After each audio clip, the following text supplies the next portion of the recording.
3 days before Christmas, and I'm not the one invited. Cheating witch.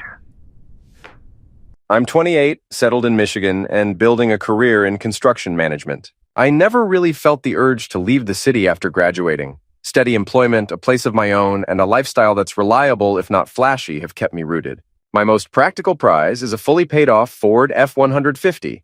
Not the kind of vehicle that turns heads, but the kind that never leaves you stranded. That truck marked my first real leap into adulthood. I bought it from an older farmer who had babied it like it was part of the family. When I drove it home, it had just over 35,000 miles and service records that looked like a textbook. That first weekend, I tore into it, adding a bed cover for utility and swapping out the awful factory speakers for a sound system that didn't make my ears ache.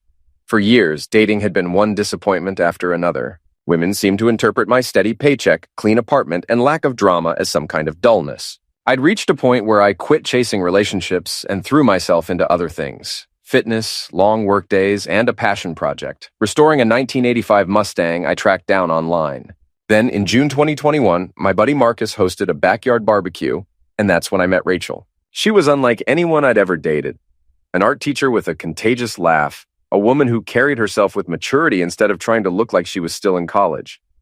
We clicked almost instantly. For the first time, someone actually seemed to appreciate that I had my life together. She liked that I owned real furniture, that I planned actual dinners rather than grabbing greasy takeout, and that my weekends weren't wasted on hangovers. Rachel felt different right from the start. We had conversations about the future that were honest and natural instead of awkward. She teased me about needing a bigger place once we inevitably lived together, asked thoughtful questions about my lease renewal, and was genuinely curious about meeting my extended family during the holidays. What floored me most was her interest in the Mustang. I'd grown used to women rolling their eyes when I mentioned car projects, but Rachel? She showed up with fresh coffee while I worked in the garage, leaned over the hood to watch me explain repairs, and asked intelligent questions about rust, engines, and tools. One Saturday, she even tugged on her mom's old pair of vintage coveralls and joined me, sanding away corrosion from the quarter panels with real enthusiasm. She came out of it with dust on her cheeks and grit under her nails, and she never once complained. Her family welcomed me as though I'd been around for years. Her father, David, a retired police officer, took me under his wing almost instantly. He shared his grilling secrets, invited me to his garage, and even let me help him rebuild his '78 Camaro. Before long, our Sundays were a ritual. Beers in hand, engines open, conversations drifting from sports to the stubborn realities of life. David turned into the father figure I hadn't realized I needed. His garage was a mechanical wonderland, immaculate, meticulously labeled, outfitted with equipment most guys only dream about. A car lift, an industrial air compressor, and toolboxes filled with American-made steel dating back to the 1950s. Under his guidance, I learned carburetor rebuilds, valve adjustments, and 100 tricks you'd never find in a manual. Between the stories of police work and raising a family, he handed me an education in both engines and character. Rachel's mother, Linda, treated me with the kind of warmth that made it clear she had always wished for a son. She constantly sent me home with leftovers, shared articles she thought I'd enjoy, and asked my opinion about everything from paint swatches to yard tools. At family dinners, she would literally shoo Rachel away just to pull me outside and show off her garden or ask about my projects. That garden was a masterpiece. Rows so neat they looked drawn with a ruler, charts tracking harvest schedules, and a greenhouse that operated like a laboratory. She peppered me with questions about soil balance, irrigation systems, and growth cycles, then turned around and taught me her canning techniques. When she learned about my project management background, she even enlisted me to help redesign the greenhouse's layout. It wasn't long before they started telling Rachel how lucky she was. David would nudge about marriage. Linda dropped hints about future grandchildren. The truth is, I adored them both. Being around her family didn't feel like obligation. It felt like belonging. By the time autumn of 2022 arrived, I had already made up my mind. I was going to ask Rachel to marry me. Hidden away in the back of my dresser drawer was an $8,000 engagement ring, tucked safely beneath folded sweaters where I checked on it almost daily, just to reassure myself it was still there. The blueprint was simple but meaningful. Christmas night, after dinner at her parents' house, with both of our families gathered around the table for dessert. I had rehearsed the moment in my head a dozen different ways, every detail planned down to the timing of the toast. When October rolled around, I slipped into full holiday mode like something out of a Hallmark movie. My family has always gone over the top for Christmas. So for me, planning early wasn't just normal. It was tradition. And this particular season carried extra weight. It was our first Christmas as a couple heading toward engagement. I wanted everything to feel seamless. By mid-October, I was already juggling schedules, securing reservations, buying the right clothes, and mapping out a gift exchange so the evening wouldn't feel rushed. One of the centerpieces of my plan was a dinner reservation at Sterling's, an upscale steakhouse Rachel had once mentioned after spotting it on a food blogger's feed. I managed to lock in a 7 p.m. slot on Christmas Eve. Prime time, impossible to get without relentless persistence.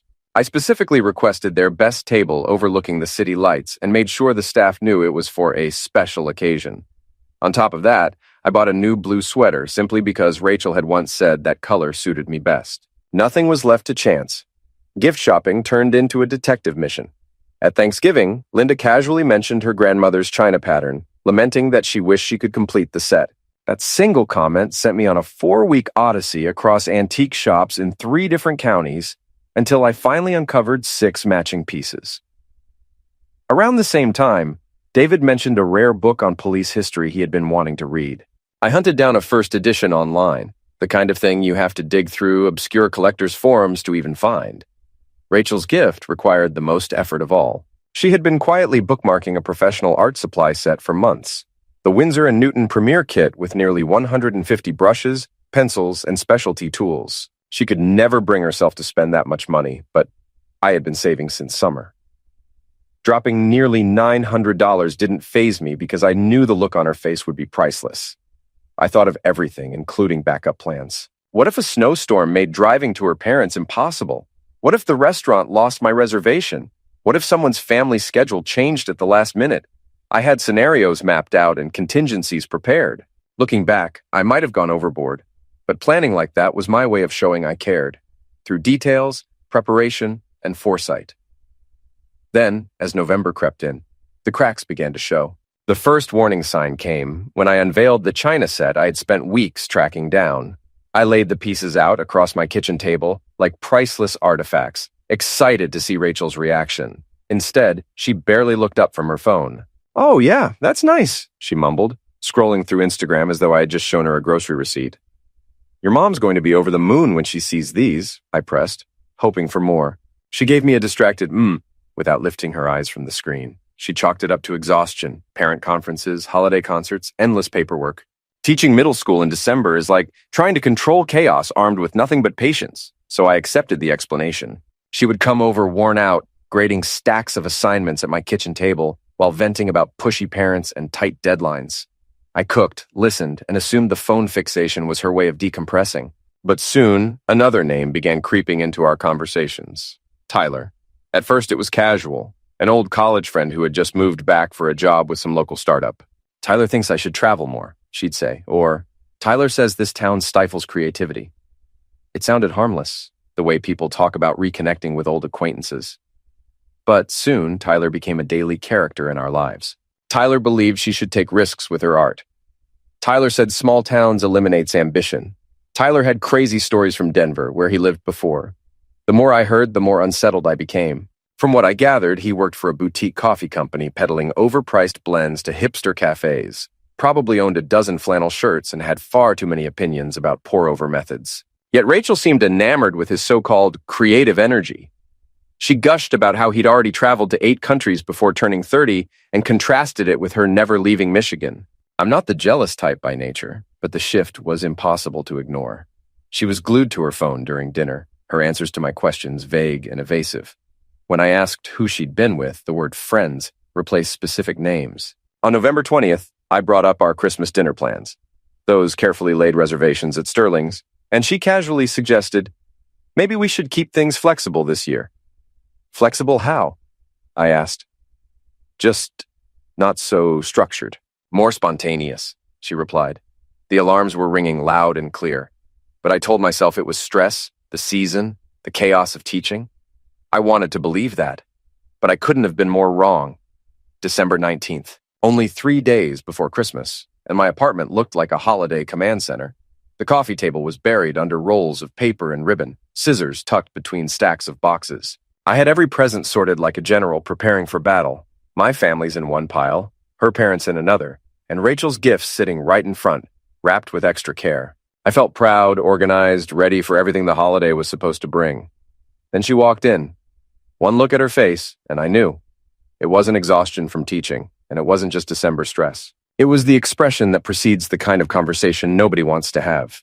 The "we need to talk" face. "Mike, we need to talk," she said. Her tone was calm, but her eyes gave her away. I thought she was about to suggest we change travel plans or adjust our timing for dinner. Instead, she sat down on the couch, folded her hands in her lap, and delivered the sentence that made my entire body freeze. "I'm bringing Tyler to Christmas dinner instead of you." The ribbon slipped right out of my fingers. I stared at her like the words hadn't registered. "What did you just say?" She took a shaky breath. "I know this is awful timing, but Tyler and I have been talking, and it's different with him. With you, everything feels planned out, structured, like we're following a script. With him, things feel natural, alive." I put down the gift I had been wrapping, hers of all things, and tried to process it. 3 days before Christmas, after months of preparation, after everything I've been working toward. "I know," she said quickly. "I've been searching for the right moment to tell you, but it never came. You're thoughtful in ways most people would envy. The dinners, the gifts, the reservations, the way you notice every detail. My family says it should make me feel lucky, but instead, it makes me feel trapped." "Trapped," I repeated, my voice sharp. "By someone caring enough to actually think ahead? Trapped by someone writing out every step of a future I haven't even decided on yet," she replied, her voice cracking. "Tyler doesn't do that. He's spontaneous. He makes me feel like I can breathe again." Then she dropped the real blow. "And I saw the ring in your dresser last week. I know what you were planning for Christmas dinner." I felt my chest tighten. "You went through my things?" "I wasn't snooping," she said quickly. "I was looking for a charger and I found it by accident. Mike, I'm only 24. I'm not ready to be engaged. Can you imagine how painful it would have been for both of us if you'd proposed in front of our families and I had to say no? I'm sparing you that humiliation." I let out a bitter laugh. "You're calling this a favor?" "Yes," she insisted, tears streaming now. "This way, we both save face. There's no public rejection, no scene in front of our parents. We can end things quietly." "How thoughtful of you," I muttered, unable to hide the edge in my voice. She shook her head. "You think I'm being cruel, but I'm just being honest. Tyler doesn't pressure me. He doesn't plan every detail. He just wants to enjoy life as it comes, and that's what I need. As for the gifts, the reservations, my family, I'll handle it. They'll understand. The truth is, Mike, you and I want completely different things. I can't be with someone who already has our entire lives laid out like a spreadsheet." I could have fought for her. Could have pointed out she seemed pretty happy about all my planning until Captain Spontaneous showed up. Could have begged her to wait until after Christmas. Could have asked why she was sabotaging everything we'd built. But honestly, something in me just snapped. I stood up, gathered all the gifts I'd bought for her family into a neat pile, and set them on the coffee table. "Give these to your parents. They deserve to have Christmas gifts, even if I won't be there to watch them open them." She's looking at me like I'm some kind of robot. "Mike, you're making this way harder than it needs to be." "Nah, I'm making it exactly as hard as it needs to be." I went to my bedroom, got her overnight bag from my closet with her spare clothes and toiletries, and handed it to her, opened the front door, and held it. Can we try to stay friends?" she asks while clutching her bag. I just looked at her. "You made your choice, Rachel. I'm not going to argue about it or help you feel better about screwing me over." More crying, but not the "I made a mistake" kind. The frustrated "this isn't going according to my script" kind. After she left, I sat there staring for about 10 minutes before my brain kicked back in, called my best friend Derek, and just said, "I need to get out of here." "Dude, what happened? You sound like someone just told you they're canceling pizza forever." "Rachel dumped me 3 days before Christmas for Tyler." Dead silence. "The college dirtbag with the man bun who works at that pretentious coffee startup. Are you absolutely kidding me right now?" 20 minutes later, I'm at Derek's apartment with an overnight bag. The guy's got his gaming setup ready and a cooler full of energy drinks like he's preparing for some kind of breakup war room operation. Christmas at Derek's was better than expected. "So, let me get this straight," Derek says while booting up Call of Duty. "Princess Spontaneous couldn't handle dating an actual adult, so she traded you for Walmart Ryan Gosling? She said I was too structured, that I planned everything out too much. Yeah, God forbid someone remembers her birthday and doesn't live in his mom's basement eating ramen." Derek hands me a controller. Did you tell her about the ring? She found it in my drawer. Said she was doing me a favor by dumping me before I could propose. Derek pauses the game and stares at me. Wait, what? Are you serious? Her exact words. Bro, I've heard some delusional stuff in my time, but that's Hall of Fame level crazy. He unpauses and immediately gets destroyed by some 12-year-old. You know what this means, right? You just dodged a bullet the size of the Death Star. Imagine if you'd actually married someone who thinks caring about her is a character flaw. We spent Christmas Eve gaming and eating frozen pizza while trash-talking random kids online. Every time I started getting in my head about the situation, Derek would drop some ridiculous comment about Rachel or make some joke that cracked me up despite everything. You know what's going to be hilarious? He said around 2 a.m. while we're getting destroyed in some battle royale. She's going to spend Christmas explaining to her family why you got replaced by a guy whose biggest accomplishment is probably running a Juice Cleanse Instagram account. Christmas morning, I woke up early out of habit, made coffee, went for a long walk around Derek's neighborhood, called my parents. They weren't even surprised about the breakup. Apparently, they'd had reservations about Rachel, but didn't want to say anything. While you were happy, she always seemed like she was looking for something else, my mom said. Like you were just a placeholder until something more exciting came along. My phone started blowing up around noon Christmas Day. First, it was Rachel. My mom keeps asking where you are, and I don't know what to tell her. Then, Tyler is trying his best, but he doesn't understand our family traditions. By evening, the tea set you got my mom made her cry. She said it was the most thoughtful gift she'd ever received. Her parents started texting me directly around dinner time. Mike, Linda and I are furious with Rachel for what she did to you. You didn't deserve this garbage. The gifts you got us are incredible, and we're heartbroken you're not here. You'll always be family to us. Linda sent me a whole paragraph. Sweetheart, I don't understand what got into our daughter. You're family to us and always will be. This Tyler boy is rude and arrogant, and we told Rachel exactly how we feel about this whole situation. We love you, and we're so sorry. They even sent me pictures of Linda using the tea set and David reading his book, clearly trying to show Rachel what she'd thrown away. David's follow-up text included a photo of him giving Tyler the stink eye across the dinner table, while the dude tried to explain why he didn't eat meat. The final text of the night was from Rachel. I think I might have made a mistake. Can we please talk after the holidays? I read every message, started typing responses to all of them, deleted everything, and put my phone on airplane mode. She made her choice, and I wasn't about to help her feel better about it. 2 weeks later, she called me around 11 p.m. on a Tuesday, voice all raw and desperate like she'd been crying for hours. Mike, I need to talk to you. Tyler left. Okay? That's it? Just okay? What do you want me to say, Rachel? He said he was just having fun over the holidays and didn't want anything serious. He's going back to Denver. Her voice cracks. I threw away everything we had for someone who was just messing around, shocking absolutely no one except you. Please don't be cruel. I'm falling apart here and you're just cold. What did you expect? You chose the guy who lives in the moment over the guy who planned ahead. Turns out living in the moment means he wasn't planning to stick around. She kept calling for weeks after that, leaving increasingly desperate voicemails. Her friends started hitting me up too, like some intervention squad. First, Jessica. Rachel's really struggling and she misses you so much. She knows she made a huge mistake. Then Madison. She's been crying every day since New Year's. Can't you just talk to her? You're being so unreasonable. Meanwhile, Derek's sending me screenshots of her Instagram posts with commentary like, damn, someone discovered the inspirational quote section, and is this the same chick who said you were suffocating her? Because she's looking pretty suffocated by her own drama right now.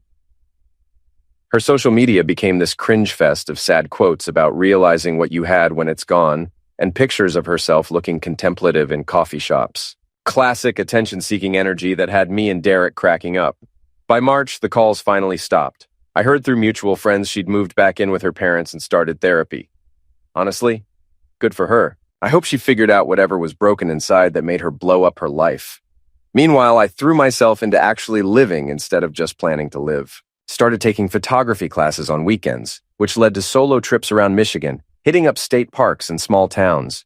Started hitting the gym more consistently. The photography classes were at this community college downtown, taught by this old-school photographer who'd worked for newspapers back when that was still a real job. I learned to shoot manual mode on my dad's ancient Canon, that had been collecting dust in my closet, started documenting the Mustang restoration process, which turned into this whole portfolio about American muscle cars and blue-collar pride. Even had a few prints selected for a local art show. Work was going great, too. My project management skills, which Rachel found suffocating, were getting me promoted. Turns out being organized and thinking ahead were actually valuable traits in the real world. The promotion came with a nice salary bump and my own office with actual windows. But the real win? I finally pulled the trigger on something I'd been wanting for years. Bought a 2017 Harley Iron 883. Thing was a bit beat up, but had good bones. Spent my weekends in Derek's garage tearing it down and rebuilding it piece by piece. You know what they call a motorcycle that won't start? Derek said one Saturday while I'm rebuilding the carburetor. A really expensive paperweight with trust issues. Kind of like my dating life, but louder. There's something therapeutic about working with your hands. Plus, every time I fired up that engine, I felt like I was reclaiming something Rachel had tried to take from me. The confidence to be myself. That's when I met Sarah through this hiking group I joined. Complete opposite of Rachel in every way that mattered. Where Rachel was impulsive and flighty, Sarah was thoughtful and grounded. Where Rachel was always looking for the next adventure, Sarah appreciated building something solid. Most importantly, she actually liked the stuff about me that Rachel found overwhelming. I love how you remember things, she told me when we were planning our third date. It makes me feel like I actually matter to you. Sarah's the kind of person who chose a career based on actually helping people, instead of chasing abstract creative fulfillment. She'd grown up on a farm outside Detroit, knew how to fix things when they broke, understood the value of hard work and planning ahead. The girl could back up a truck, change a tire, and cook a meal that didn't come from a box. Plus, she thought the Harley was badass and wanted to learn to ride. Our first Christmas together, she was genuinely excited about doing it right. I want to meet your family, and I want you to meet mine, she said, while we were picking out a tree. My family does everything last minute, and I've always wanted to experience what it's like when someone actually plans ahead. Are you sure? I tend to go overboard with holiday planning. She laughed and kissed me. Promise me you will. We're at Target buying decorations when my phone buzzes. A text from an unknown number. Hey, it's Rachel. I know it's been a while, but I wanted to reach out.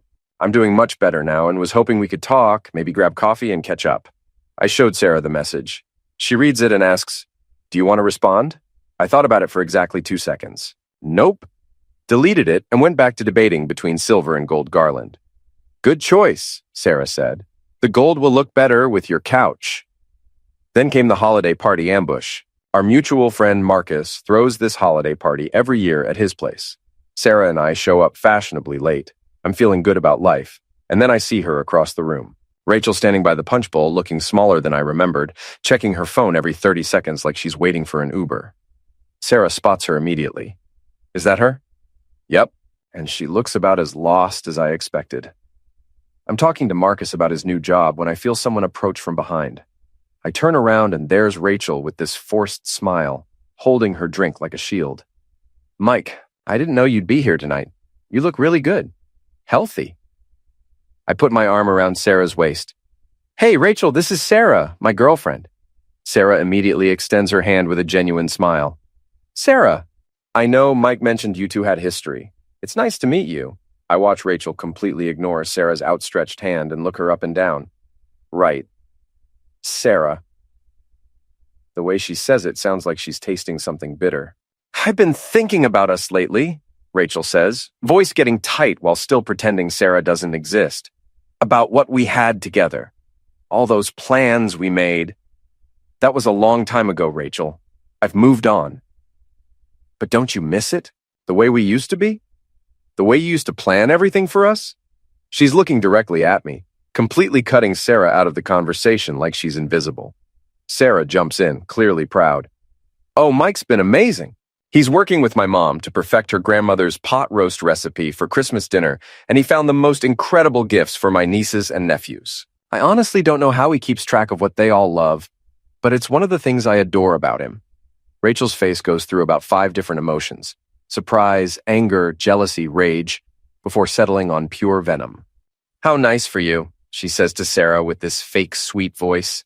It's so easy to appreciate someone when you haven't had to deal with their obsessive need to control everything yet. Give it time. Excuse me, Sarah says, stepping forward. Please, Rachel says. composure completely cracking as she turns back to me. Can we just talk privately without her? No, I interrupted. Have a good night, Rachel. You can't be serious right now. You're really going to choose her over what we had? I already did. 14 months ago when you made the choice for me. But I know now that I made a mistake. I was young and scared and stupid.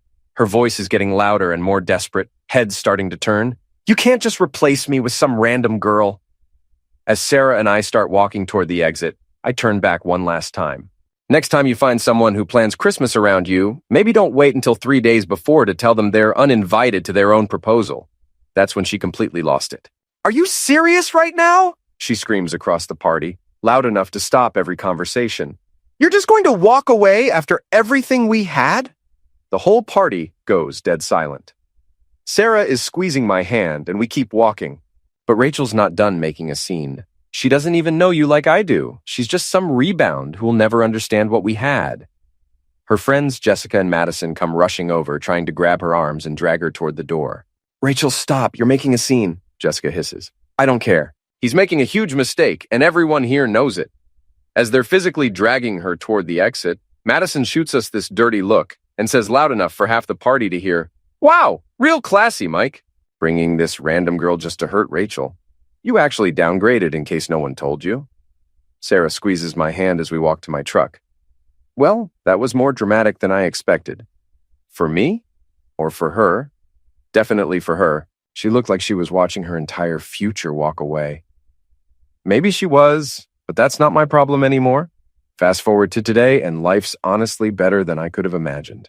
The Harley restoration was complete.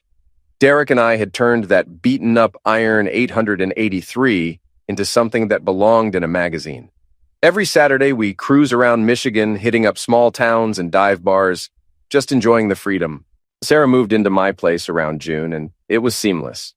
She can cook like she went to culinary school, actually wants to hit the gym with me, and never complains when I disappear to work on the bike or hang with the boys. She'll just smile and say, "Have fun, babe," then post some cute story about loving to watch me in my element.